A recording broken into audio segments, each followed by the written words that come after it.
Yeah. Yes. Yeah. All right.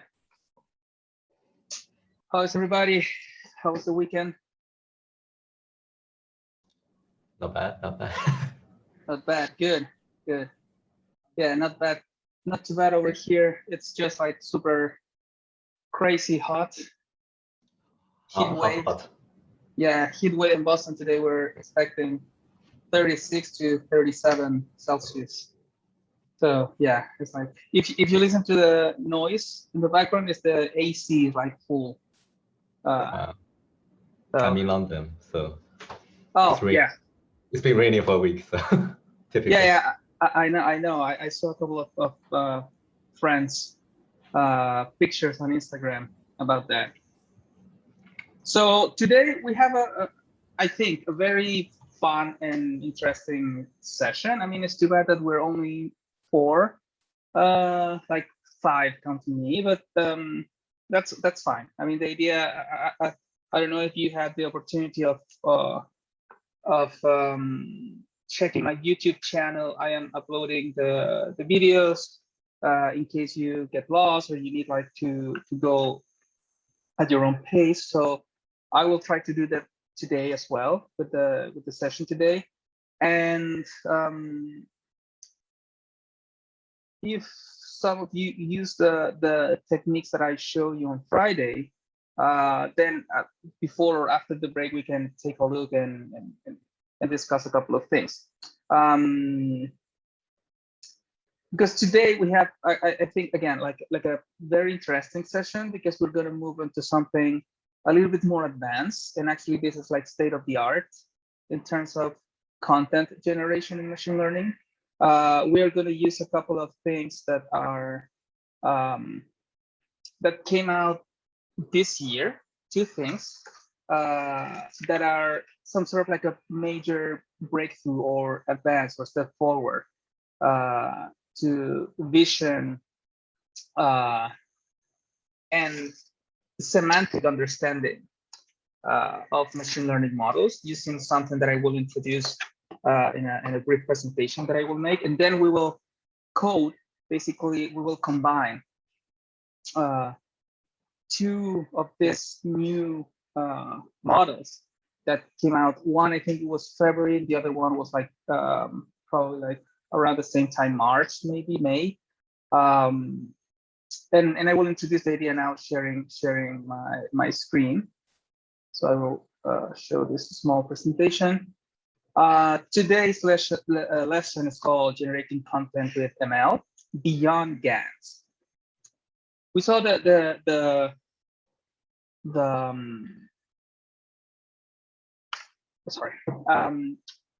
I show you in the second lesson and the second session, sorry, about how to generate or train. First, to generate, for example, like new content based on trained models using this idea of generative adversarial networks that I explained. Basically, is between the interaction of one network that tries to generate and fools another network to tell the other network, okay, what I'm producing is a real image. So the discriminator, basically, it will learn also, or it will basically make a classification to say like, no, the image that you just showed me is fake or is real. So in that way, in the interaction of like one trying to fool the other and the other trying to basically discriminate and say like no or yes, those 2 networks will learn over time, and basically that will generate this trained model that basically will be able to produce new images. So what you see here, for example, are the images that I extracted and then I put in the tutorial about how to get, for example, images from a Flickr database. These are images from the Boston skyline, and what you see here, I mean, if you look at if you take like a first look, you will see some images that look like pretty good. These are the real images, and these are the images generated after training, probably for like 12 hours. I trained this yesterday using the same techniques that I showed you, and I will actually point to something about that in case it didn't work, because But I will explain in a second. So what you see here basically are results from that training process. And you see that there are like actually pretty good images here. So after 12 hours of training, for example, I made just a couple of minutes ago, just like a random walk from the result of the amount of images that are real and the fake images. So you see that these are the results. These are like very low resolution because it just exported something that was for the demo purposes. So you see that these skyline pictures, I mean, even though you can tell that these are not Boston, they resemble a city. So it does a pretty good job only after 10 to 12 hours of training. I trained this with 512 pixel images width and height. So I was shocked by the results. I mean, it was pretty good. So what I'm trying to say is that if you follow and if you write the code that I show in session 2, especially part 3, where I teach you how to get images from a database, or if you collect your own images, if you format those images correctly, basically like square images, all the same size, all in a specific color format, like RGB images, you will be fine, and you will get, after a couple of sessions of training, let's say you train for 2 days, you will get like results that are pretty good. I will go to the YouTube channel because I want to show you something that is not in the video, but it is in the code that I share with you. If not, I will share it again. So let me go to my account, my videos. So in part 3, video 3, let me go to the video. There is one part. If you try to follow the tutorial, you will see that there is one part when you go to the training, you will get like some message after like a couple of minutes, and nothing will happen. And nothing will happen because of what I say. I put here in the description a small update. The repository that we are using, that is StyleGAN2 Ada, from like implemented in PyTorch from NVIDIA, it changed just like probably like a week ago. So the code that we are using, it doesn't work, not because the code is wrong, but because we need to downgrade the version of PyTorch. So basically what you need to do just before cloning the repository, basically you just run this code here. That is basically you will install Torch 1.8.1 and Torch Vision 0.91. That will go through the process of uninstalling the new version of PyTorch, and it will go back to the version that actually works with the repository. So after that, you will see that everything trains, and you will get a good model for working. But again, I mean, I don't want to spend too much time on that, because the interest for today is actually to show you something that is quite interesting, and that has to do with new advances in image generation. And those are based on a new technique, basically, or new model that is very powerful, that are called transformers. Basically, this is a technique discovered in 2017 that it emerged from this paper that is called "Attention is All You Need." And basically, this describes this idea of transformers and what is called a sequence-to-sequence architecture, right? Or seq-to-seq. It's a neural net that basically transforms a given sequence of elements, such as, for example, the sequence of words in a sentence, into another sequence, even though that is obvious because of the name. So basically, that's what you're doing. You're learning a sequence of data, let's say, sentence in a word, notes in a musical score, for example, or a sequence of pixels, and then you are transforming this into another sequence. That's why the name is like transform, right? So sequence-to-sequence models are particularly good, for example, in translation. So let's say there is software like the deep learning translator that we have here. This is a very good translator. It competes with Google Translator, and it uses deep learning to actually translate from one language to the other. According to some friends, it does like a very good job in Chinese, for example. But I mean, I'm mentioning this because you might get an idea of what this is doing, right? It's taking a sequence in a specific format or language, and then it translates this into another type of sequence.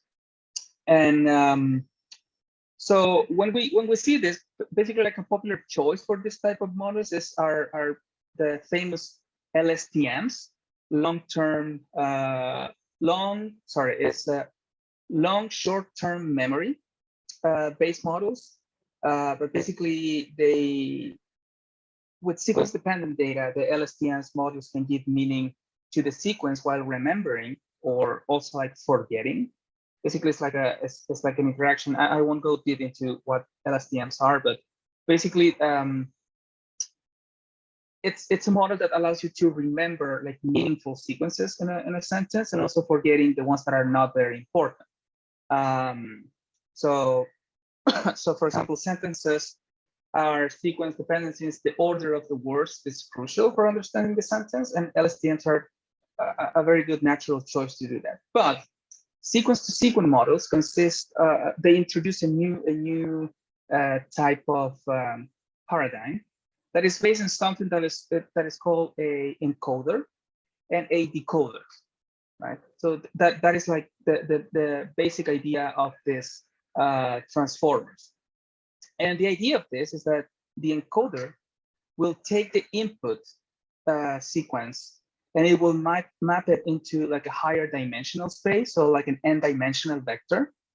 And this abstract vector is fed into the decoder, which turns it into an output sequence. So basically, it's like inputting data into like one model. This will make a new representation in the form of an n-dimensional vector, and then it will spit something that is transformed, right? And the output sequence can be in another language, for example, or symbols, or a copy of the input, and etc. So imagine this. Imagine that this idea of encoder and decoder. You have two neural nets, the encoder and the decoder. So let's say you want to translate something from English to Spanish, or from German to French, or whatever, right? Or Japanese into Chinese, whatever. So the idea is that, for example, you will have a sequence, let's say a word in English, and you know that the encoder, basically, it will take that information. So the idea here is that the encoder and the decoder, they speak like some sort of like secret imaginary language. So the encoder will take English, it will map and it will transform this English sentence or phrase into this imaginary language, right? That is the n-dimensional vector. And then the decoder that also speaks this imaginary language will translate this into Spanish, right? So the idea is that basically we can say that since the decoder is able to read that imaginary language, it can now translate from that language into, for example, Spanish. So together, the model, the encoder and decoder, can translate English to Spanish. And basically the idea is that, suppose that, for example, initially, neither the encoder or the decoder are very fluent in this imaginary language. So that is the main idea. They speak, but they are not very fluent. They just start, before the training process, they just start learning how to speak, right? So to learn it, basically the training process, to train them, we train on a lot of examples, right? And a very basic choice for the encoder and the decoder of the sequence-to-sequence model is just a single, like, long, short term memory. But basically, the idea is that basically on top of a lot of examples, basically, in this translation from the initial sequence, let's say English to Spanish, they will learn how to speak in the training process this imaginary language. So in the end, they will learn how to speak this imaginary language just by performing this translation. And this is very interesting because that is basically like the main idea of this transformer model. But it's based, or basically like sequence-to-sequence models are based on this idea of attention. And basically the attention mechanism, this is one of the let's say like breakthroughs in this type of architectures or models. This idea of attention is a mechanism that looks at an input sequence and decide at each steps of the training process which other parts of the sequence are important, right? And even though this sounds like very abstract, we can clarify, for example, with an easy example. When, for example, you read a text or like any text, you always focus on the words that you. So let me mute the ones that are unmuted. Okay. So basically, you read something, right, and you keep in your memory the important words or keywords of a sentence.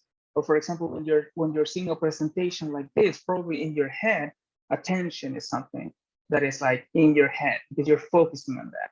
So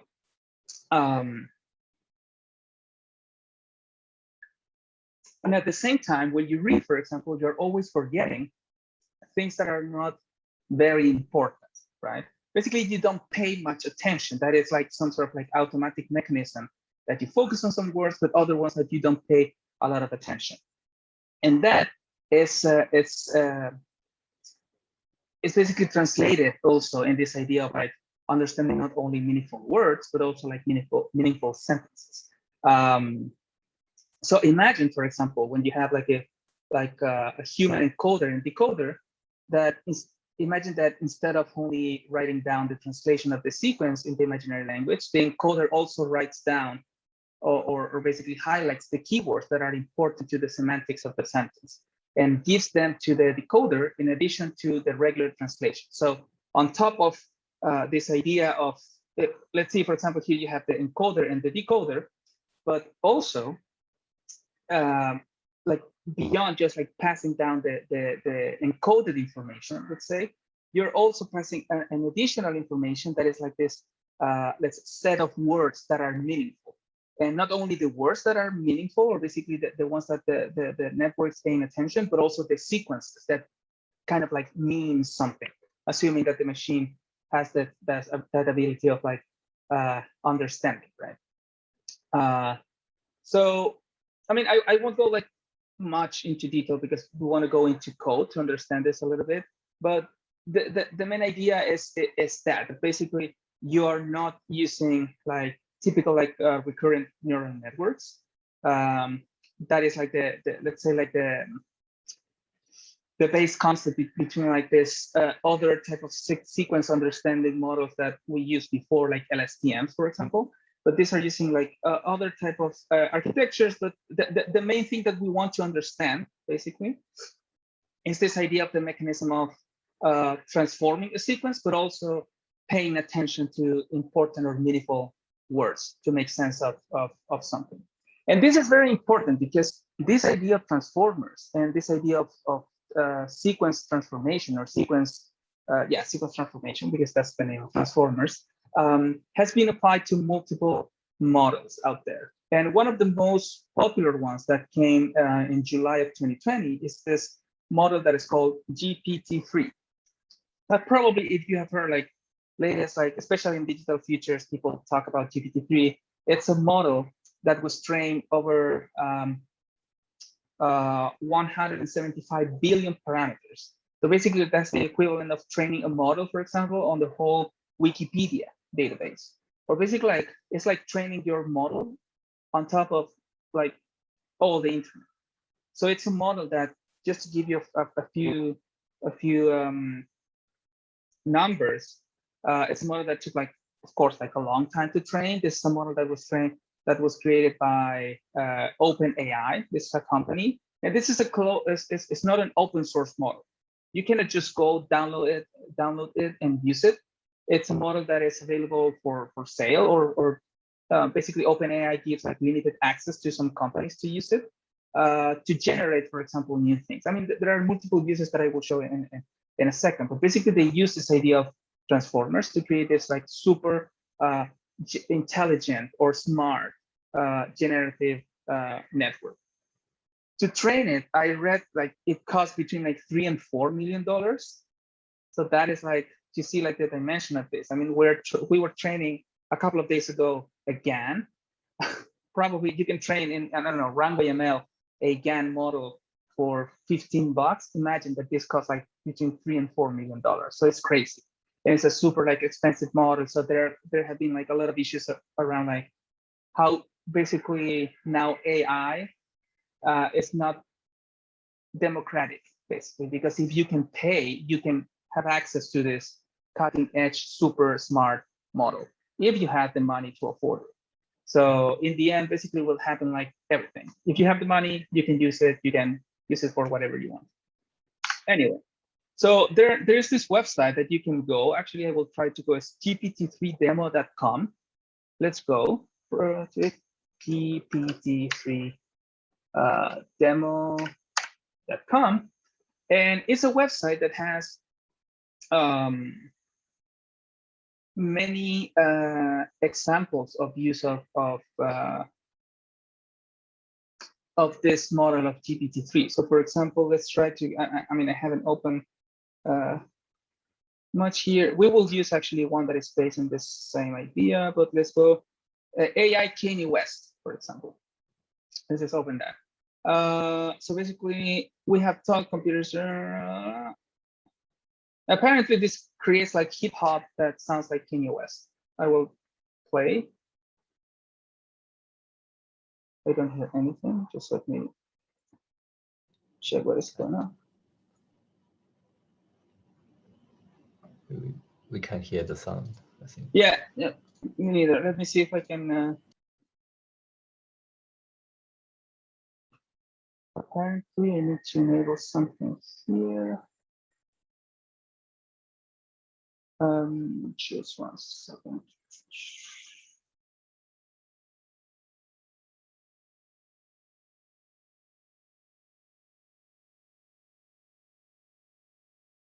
Let me find something that doesn't use audio. Let me check if there's something that writes poems, for example, or something like that.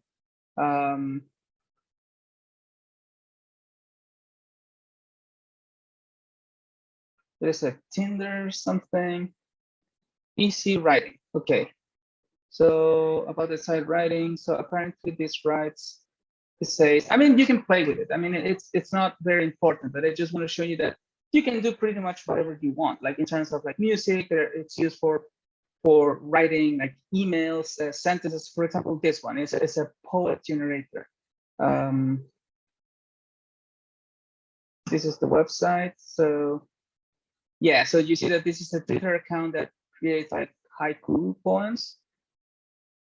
And apparently it's like an automated model that just like posts or tweets poets like every day. And the thing is that when you read this, there was a previous model that was called GPT-2 that created also like a lot of hype because it was very good at generating like human-like text based on a prompt. So you were saying like, I don't know, an email to my boss, and then you set the length of the words, and this was generating an email to your boss. And if you read this, it was very good at generating something that it was very hard to distinguish from like something that basically if you don't know, you can say that you were able to tell that this was written by a human. So now with GPT-3, this is like even more like surprising. I mean, there are like a lot of like things that basically you believe that these are like human written text. Anyway, the important thing about what I'm trying to show you here is that there was this idea of like zero-shot models, and because we're going to use this today. So, for example, like GPT-3, and we will use something that is called DALL-E. Have you heard about DALL-E? Probably not, or probably yes. Probably you have seen this image right here about the avocado chair, if you're interested in machine learning. This created like a lot of, let's say, also like a wow effect on the internet, especially for people using machine learning, because using this idea of transformers or sequence to sequence, right, transformation, OpenAI, the creators of GPT-3, that was a model trained over the internet, capable of like writing whatever, like a lot of things that are meaningful, that make sense, or even, for example, like GPT-3 is able to write code. So, for example, if you tell the GPT-3, can you write a program that can like create a Twitter bot, for example, GPT-3 probably will do it. The model is that good. So we're seeing like Terminator, Skynet type of intelligence over here. So the idea of DALL-E basically is a transformer language model that it receives both text and image in a single stream of data containing up to 1,280 tokens. And it's trained using a maximum likelihood to generate all of the tokens, so one after the other. This training, the training procedure of DALL-E, this idea of like zero-shot text-to-image generation, is that basically if you give a text prompt, so for example, an illustration of a baby daikon radish in a tutu walking a dog, these are the images that the model will generate. You say like, give me, let's say, 5 images of like that relate to that sequence. So if we go back to this idea of encoder and decoder, basically the encoder will take that phrase, it will learn, basically it will translate this into the common language between the encoder and the decoder, and then the decoder will transform this into a sequence of pixels that is in the form of an image. So the idea here is, because we have attention, now the output information, it kind of makes sense. I mean, this is exactly what it's here. These are examples from the OpenAI website. This is the original paper. You see, it was like 26th of February 2021. The most popular image was this one, an armchair in the shape of an avocado. And you can see that these are very cool chairs that look like an avocado.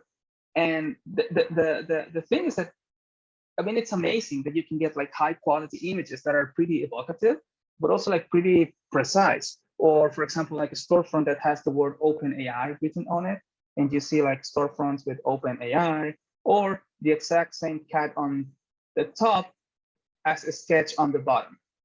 So that is like actually like quite creepy, to be honest, like how the machine knows how to do this.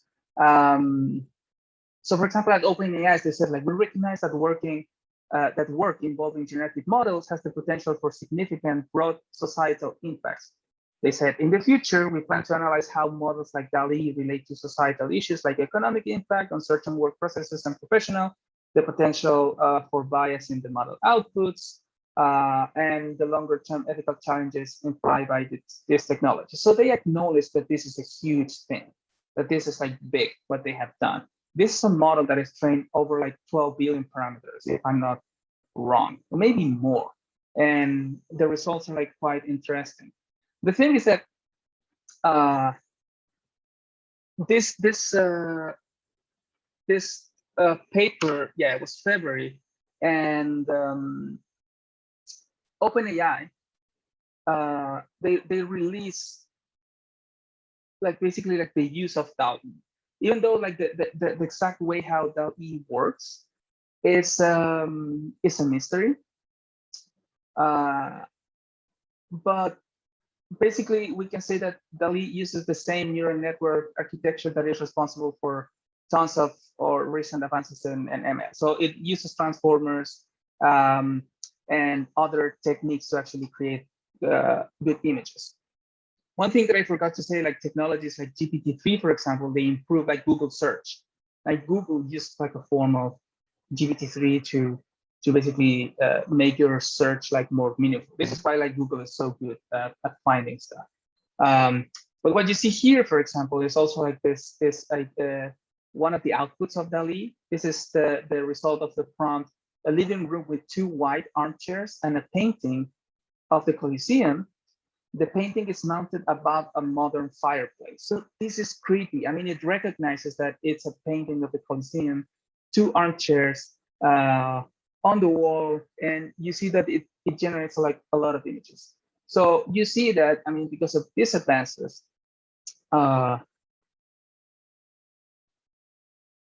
Nico's like, you might need to reshare your video. That's fine.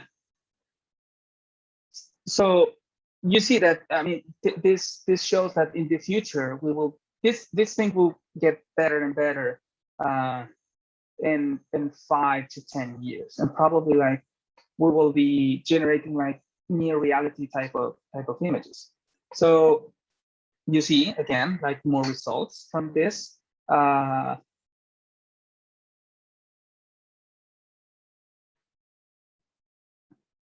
So the idea of like this zero-shot learning. So for example, let's say like typically in machine learning, we train models by giving them thousands of or millions of images or examples of tasks we want them to perform, and hopefully they pick up on the pattern, right? That's the idea. When you have GANs, for example, you just like feed like a shit ton of images, and then basically you hope that the network will learn something. And it will generate, for example, like Boston skyline images, right?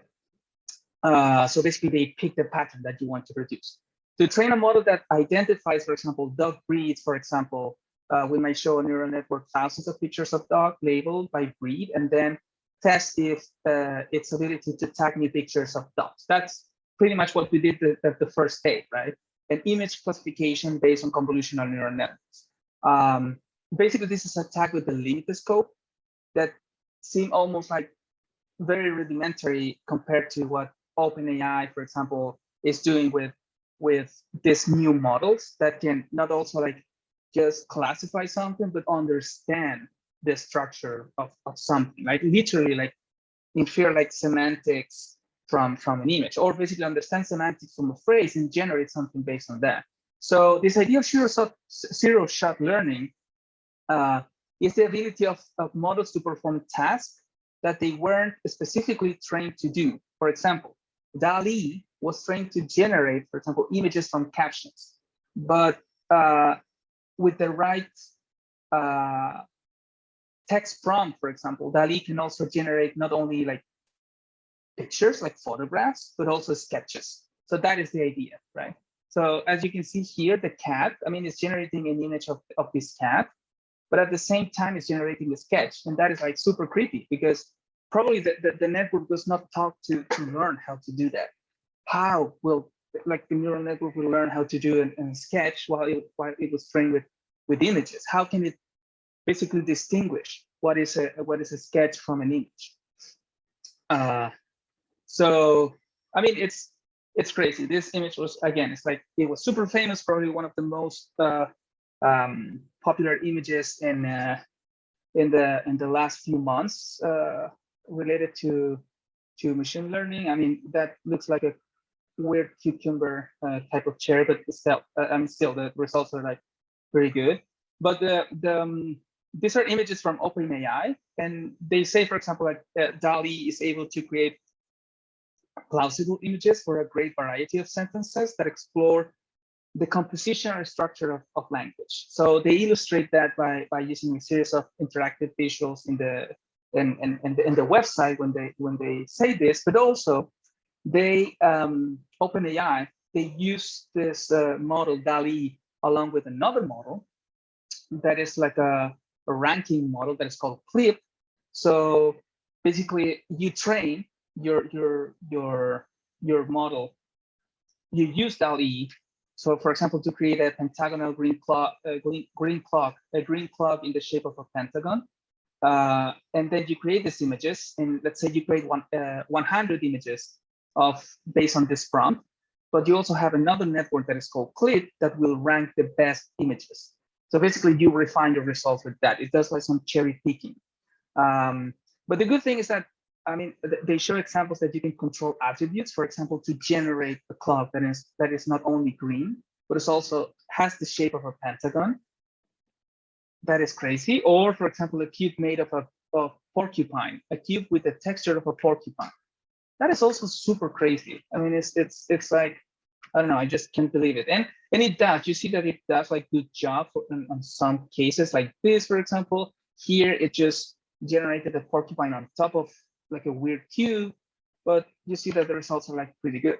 But also, it has the ability of drawing multiple objects. So, for example, like the images of that living room with the painting of the Colosseum, you can control multiple objects, their attributes, and the spatial relationship.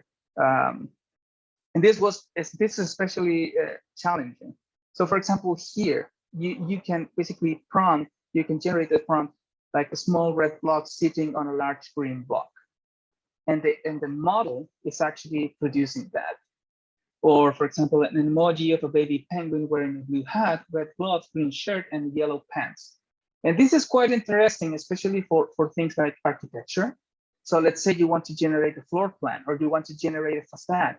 If you train DALL-E, for example, on facades images, or like, I don't know, like a skyline or pictures of the city, with the right set of data, you can probably, after a training process, as like a brick facade with, I don't know, 5 windows and 2 doors that are brown or red or painted white, and probably the model would generate that. And that is an evolution. We have seen that Pix2Pix, for example, this model that where you semantically like paint like regions and then you translate that into like a real image. This is like a step forward. So today, for example, we are going to use this model. We are going to use the code from this GitHub repository, Lucid Brains. We will implement this in Colab to actually use DALL-E. So this is actually quite cool because I don't think there are tutorials about this. So I mean, I wanted to try to implement this in Colab. We have seen, if you have been following like Digital Futures, there is one person, Theodoros Galanos, that, for example, he trained a DALL-E model to generate like floor plans, for example, like a house with 1 bedroom and 2 bathrooms, and then you can do this. And actually, this is quite interesting because you can create easily your database to train, for example, in things like this, like floor plans in Grasshopper. You can create a parametric model and just like let it produce, I don't know, like 1 billion images of combinations of different like floor plan layouts, and train that with DALL-E, and you can probably produce like examples like this. But just out of the oven, like probably like a week and a half ago, there is another model that is as interesting as DALL-E, that is called Copy, that is mastering to text-to-image generation via transformers. We will not see this because right now, like the model just came like last week, I think, yeah, or like a week and a half ago. I mean, I used it, but now it only works with Chinese text. But it basically is like pretty similar to what DALL-E is doing. We're gonna use DALL-E, but we're gonna mix actually DALL-E with another model that I will show you now, because the idea of this session today is to make 2 models work together. Probably not in an interactive way, but close to that. We will generate a model that is pretty similar to GPT-3 to generate text, and we will input that text into DALL-E to generate images based on what another neural network will produce. So we will start doing that.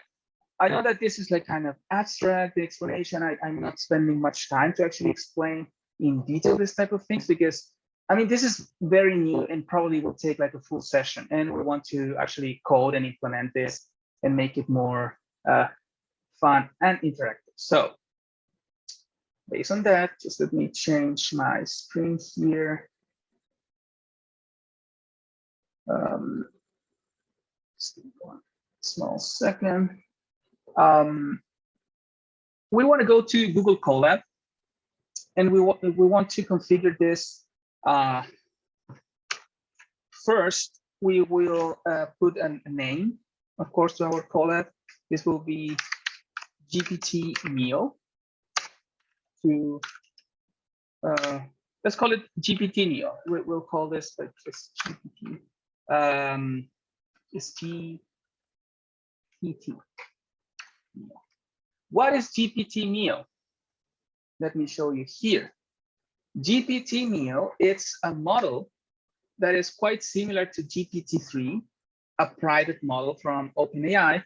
And if you go to like the website of this model, GPT NEO is the code name for a family of transformer-based language models, loosely styled around the GPT architecture. So it's an implementation, it's like an open source implementation of GPT-2 or GPT-3 like models, utilizing something that is called mesh TensorFlow. That basically is like the model is so big that you cannot train, for example, like something like GPT-3 or Colab, or even like your own GPU, even if you have like a lot of like GPUs in your computer or a supercomputer.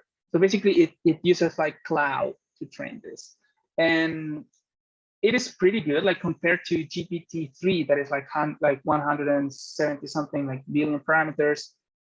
We have versions that are that were trained on 2.7 billion parameters, and this is good enough to produce like good results. I mean, you can find you can find like comparisons between like GPT NEO and GPT-2 or GPT-3, and you will see that this performs like really good for things that we want to do. And we will implement this now, and then we will use this to input information into DALL-E to produce images. So let's start with that. I will call this Digital Futures 2021.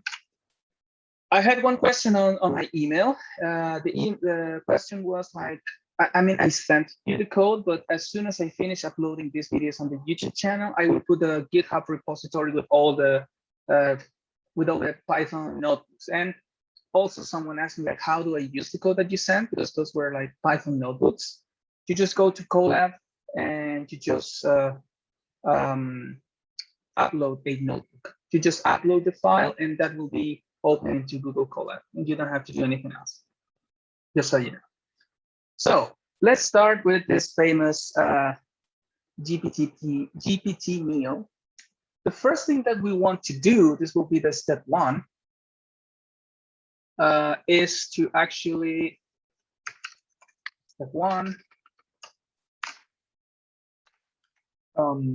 install the and import the dependencies. As we have done in all our other two sessions, we are the first thing that we need to do is, of course, like import all the functionality libraries, or what are called like dependencies, in order to use our model. So the first thing is that we will use a terminal command. We will say pip. Let me make this bigger so you can see it well on the screen. Pip install. We will use for this Torch 1.8.1 plus CUDA 11.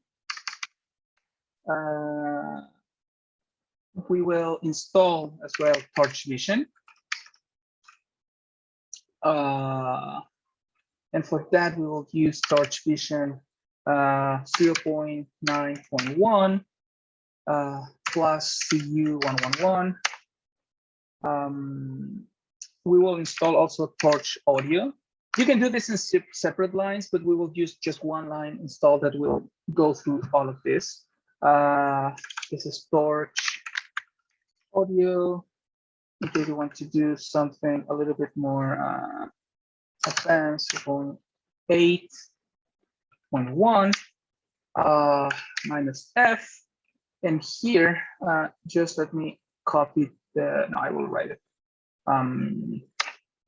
HTTPS 2.// that PyTorch ORG torch table.html. I think this is the right way. So if we write this, actually this is a complicated line with a lot of things that can go wrong. So I will put it here in the chat. This will install the dependencies that we need.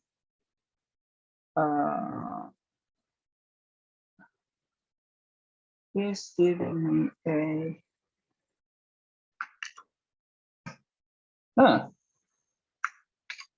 oh, probably I had an error. So let me forget about the last line. I had a typo. Now it's doing it. I had a typo here. So the second line is the one that will work. So this is installing Torch. I forgot to do one thing, but probably it won't be a big problem. Just let me check here my notes. Yeah, we want to do one thing before continuing. We want to set our Colab, our Python notebook, to use high RAM because the model is actually quite big. So after we finish installing the dependencies, if we go to edit notebook settings, we want to set, of course, our model to use the GPU and also high RAM. Probably, I think with free Colab, it will let you use high RAM. If not, that's okay. In my case, so it doesn't crash, I will do this. So you see, I mean, it takes a while, but it's interesting. I will wait for this to finish, and I will configure my Colab with those settings. But the second step is actually no, it's part of the same step. So let me create a code here. Those are all the dependencies related to PyTorch. We want to install also something that is called transformers. Pip install transformers. So this will install a library that allows you to use this transformers models to, for example, to do like language, natural language processing, for example. So we will use that in our code to actually generate something with this GPT. So we will do that. And as a second line in the second cell of code, we will say like from transformers import pipeline. Basically, we were using this functionality from this library called transformers. You can see that this takes a while. I don't know why it's like kind of slow. My internet usually is super fast, but let's wait for it. So while it finishes, and before we do this, you will see that the code is like super simple. The code that we will use in this first part, it's not very complicated, but it's actually quite fun to use. So it says that it already has like some. It gave me an error. Probably it won't be. It's not a huge deal or big deal. Oh, it's just like uninstalling the version of Torch that it has, and now it's like installing a new one, the one that we are forcing it to install. So you see it uninstalled Torch 1.90. Yeah, it takes a while. Anyway, so while it's doing this, this is the second import that we want. And the way this works basically is that we will use a generator, and that generator will create a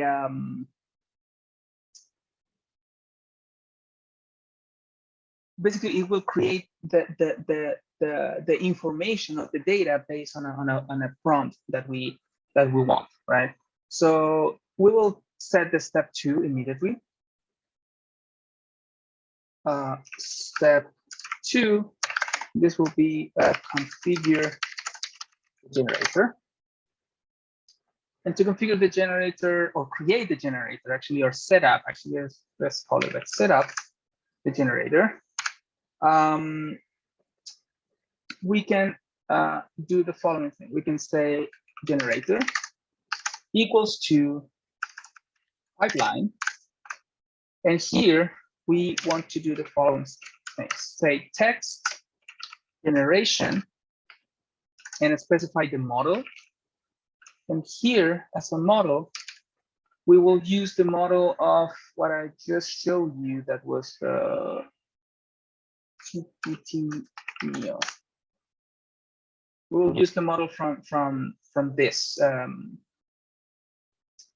Basically, we'll use one of the models here. Well, this is the official GitHub, but whatever. We will use this model. So to do that, we will write Eleuther AI, ELEUTHER AI, GPT NEO 2.7 B, uppercase. So with this, we will generate the object that will produce new data, right? So now this is done, this is installed. So let me just configure my notebook settings. If you do this, you will have to this will restart your session. So you see that this is connecting again. So just in case, I will run this, I will run this, and I will run this. Probably it will not reinstall everything. It will tell me that all the requirements are already satisfied. So now it's just downloading again. So I'm sorry for that. So always configure first your notebook before doing something else. So we have the generator, and you will see that it's super simple to use this model, because the step 3 is just generate the code. It's super ridiculous, actually, how easy it is to use this. So we will do the step 3.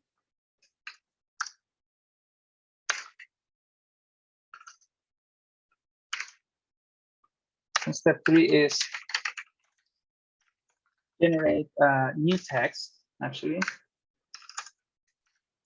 based on a prompt, For example,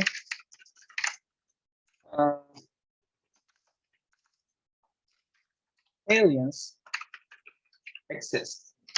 So if I put this, the model will create text or something based on this. Now we're generating text, so it will generate something like this.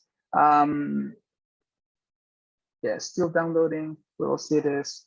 So to actually generate the text, we will create here another cell, and we will say that the prompt is equal to what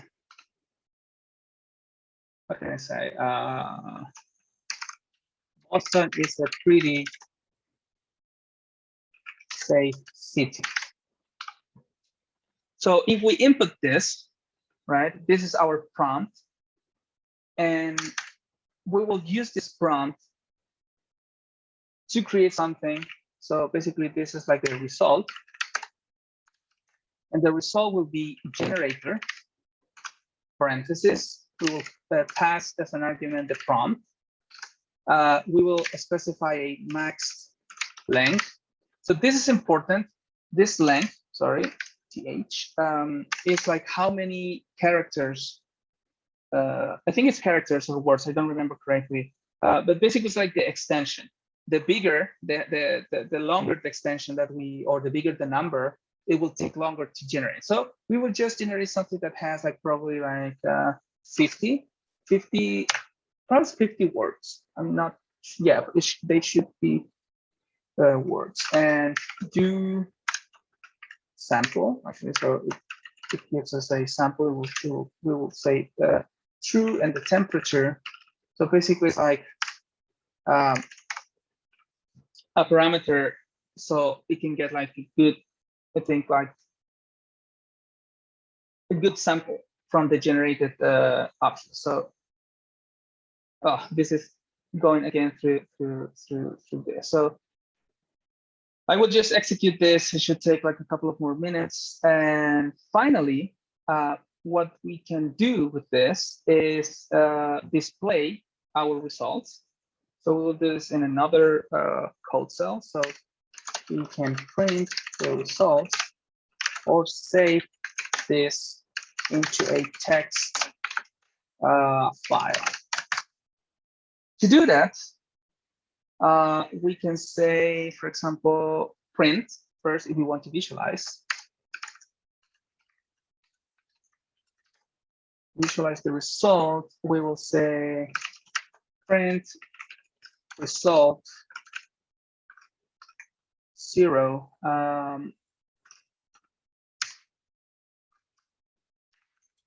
As this is generated, generated text. So this will print the result of this. Oops, this is giving me an error. Why? Oh, I have a point here.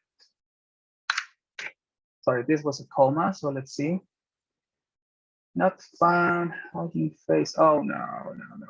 Don't give me this error. Let me check one thing. Generator pipeline.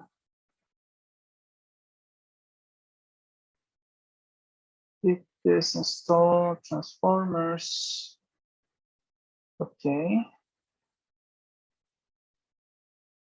Let me see if I have a typo. Text generation model equals to. Why this is giving me an error there? Is it GPT or GTP? Oh, thank you, GPT. Thank you. I don't know why I'm like so dyslexic these days. Maybe it's like I'm too tired. I need vacation. Thank you. That was the error. So you can see that this is downloading the model, so it will take a while, and this will just like create a generator.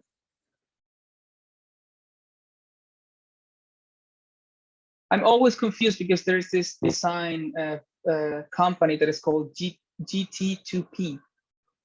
So it's like it's like great things to people. So this is why it's like 2P, and I always get confused because these are also Chilean, and they are like it's kind of similar. So I always like get confused with that. They do like kind of like parametric stuff. Anyway, so let's see. Again, it takes a while because it's downloading 10.7 gigabytes of information. So be patient.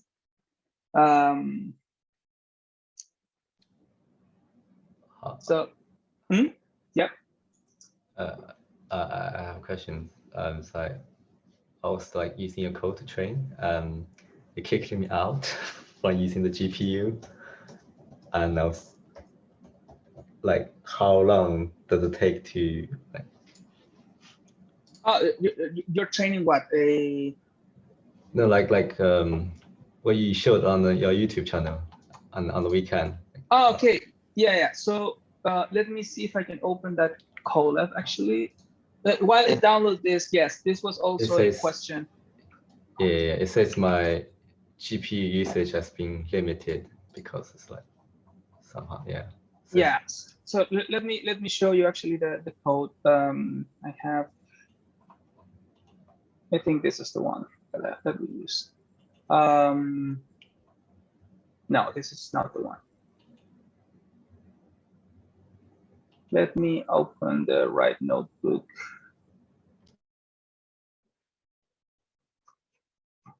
Yeah, this one. So when you train, yeah, it will kick you out. But you see that here, this is why you put like another chunk of code that would allow you to resume your training. So in case you get kicked out because you're using a lot of GPU and you're using the free version of Colab, they probably, yeah, they will stop your session. You can use this training resume. So basically the only thing that you need to do is like to specify again like where your results are going to be, and at the same time you just need to feed the last pickle file. So you will see that when you're training, I will show you this on my drive. when I put the results of the training from that video on YouTube. When you train for a certain period, basically all of those snapshots are going to be in this on this files like PKL. So here in this case, for example, this was the last pickle file that was generated. So when you want to resume, right, if for example your computer just like crashed or things like that, or you were kicked out, let me go back to here. You just need to put here at network that route, basically that path to that file, and then you just need to give it a new name. You just need to, again, I mean, it's on the YouTube video. Basically, when I explain that here, you put where is your data are basically like the same parameters that you put here. The only different thing is that you put now the network that you will use to start your or resume your training. And then the command to start the training will have a new argument that is called resume. And that resume will take that line that basically joins this path and the new name. And you will start training again. But there is an additional thing that I show you. Probably it's not here. Open notebook. Oh, where is it? Training again. Yeah, this is the one. Here, there is a JavaScript code. Usually, I mean, you can get kicked out of Colab because two things.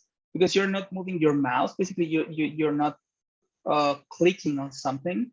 So this function here, basically, this is an automated JavaScript function that simulates clicking here, this button here. So what I show you in the video is that you need to copy this code, go to here, developer tools, and then just paste that here in the console and press enter. Usually you will, I mean, if you want to really train a model, you can just like pay $10 for 1 month in Google Colab and use it as like every day, and you will be like fine. And then before it renews, you just like cancel your subscription, and you will have like a lot of trained models, and you won't have that problem. I mean, that's the way I usually do it. You shouldn't have that problem. So yeah, tell me. Yeah, it's just like I use the script, JavaScript script, and I think it's like too long. So like they are restricting my I cannot connect to GPU now. Like even now, I cannot connect to it. Oh. It says cannot connect to GPU backend because your GPU usage is limited in Colab. Oh, so probably yeah, you need to. Or I mean, you have two options. You can create a new Google account. New one. Oh, yeah. Okay. Yeah. You can create a new Google account and maybe I'm not sure. Like use a VPN. So so they don't. I don't know if they can check, for example, like your MAC address or your IP address. So they will say like, oh, this guy is using a new Google account. So. But from the same computer. So yeah, probably like a VPN and a new Google account will be fine. I was just wondering like how long are they like restricting this for, if you have like run into this before? No, I never had that. So okay. Yeah. Right. But probably it's a good idea. And actually this is super cool because I mean using Colab, because you can use this from a Raspberry Pi actually.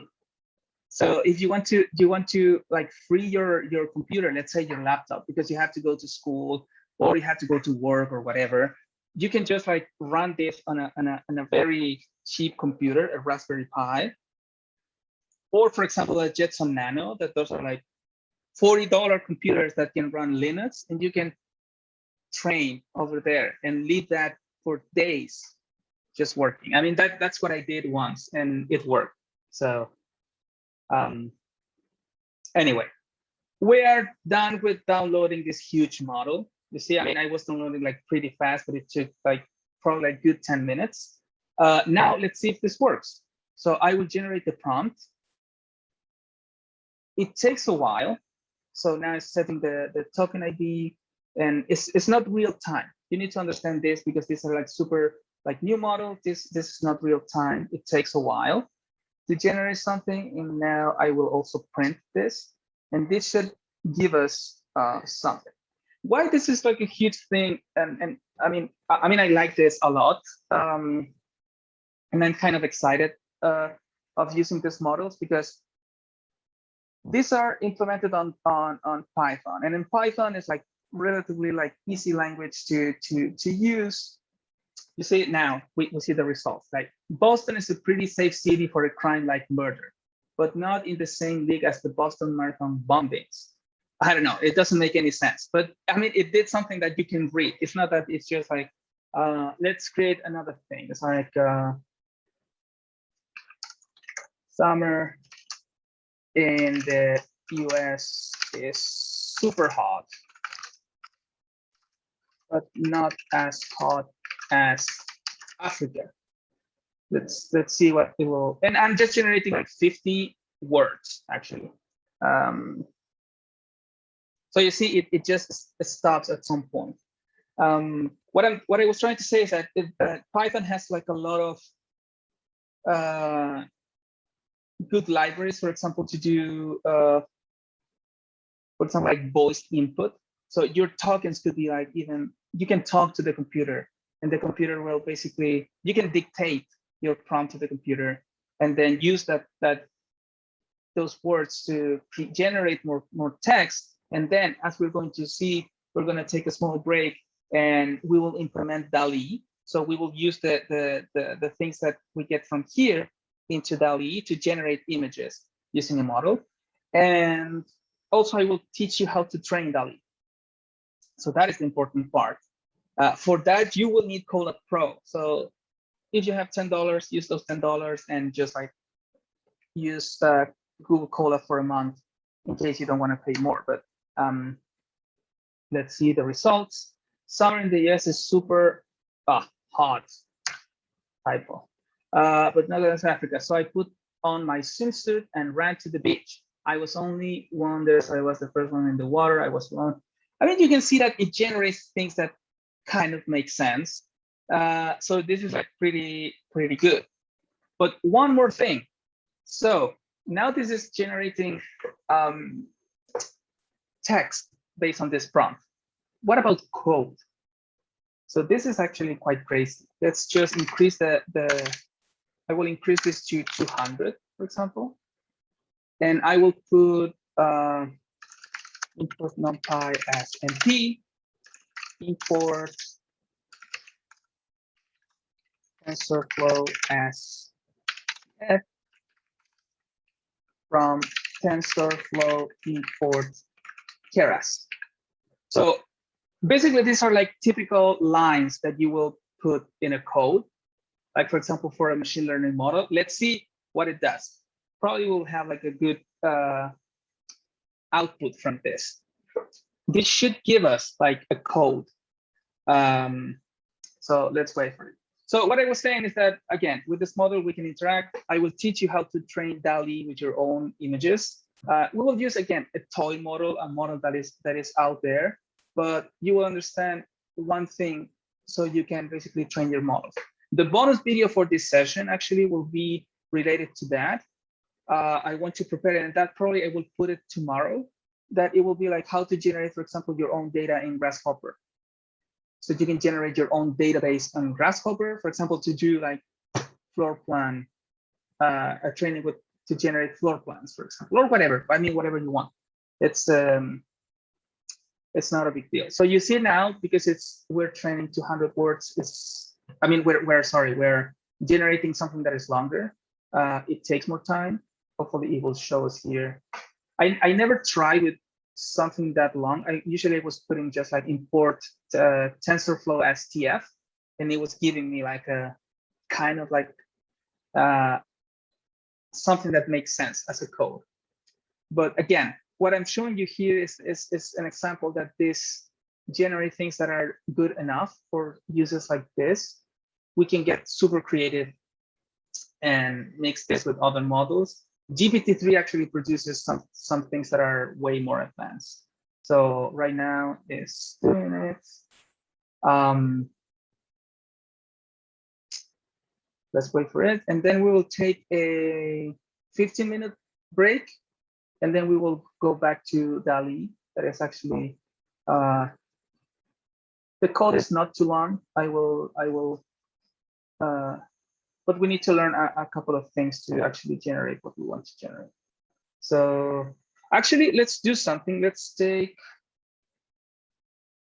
a break now.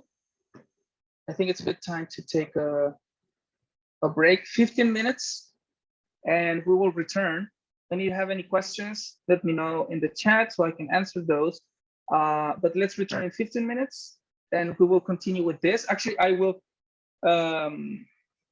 continue writing the DALL-E here, so we can use like whatever prompt that we generate from this. We can put it into DALL-E to generate images based on our code. So 15 minutes in my case are at 11:41. So at 4 to 12 in my case, we will be back. Okay. See you in 15.